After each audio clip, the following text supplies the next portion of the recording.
Hi, my name is Rob Lightfoot, and this is my story.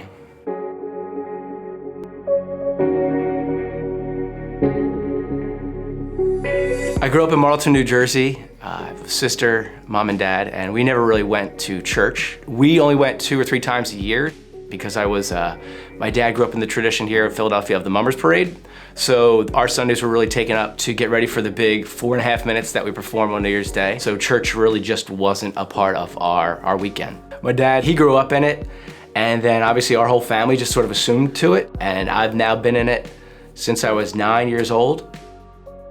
My journey to Bethel isn't really one that I saw coming. I really didn't have an interest in any kind of relationship with God, but it was a rough patch that I hit in 2013 that I didn't see a way out. I don't know why, but I just sought faith at that point. And I remembered seeing this church across the street from my gym that I go to here. And so I figured maybe if I just get right with God in this particular way, maybe that would turn things around, that I could work myself back into what was God's good graces. And I wanted to step in these doors, but not having been in a church in about 20 plus years, I decided to check out the website. And I happened to see that the church posted the audio from the sermons.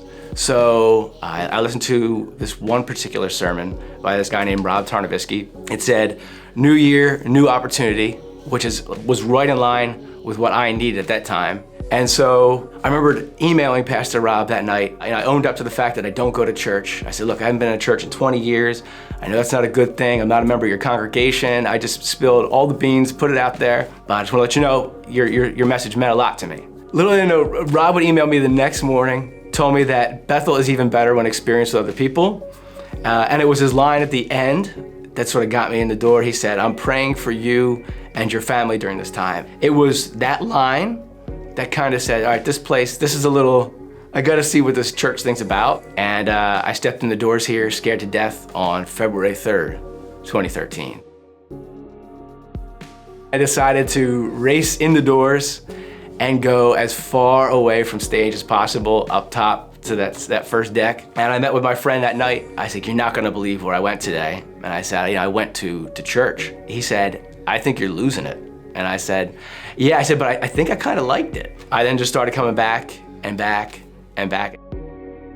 So I would say the biggest difference for me, for old me versus new me, is I was so much more selfish for the old me. The old me was always looking out for, what could I get out of this?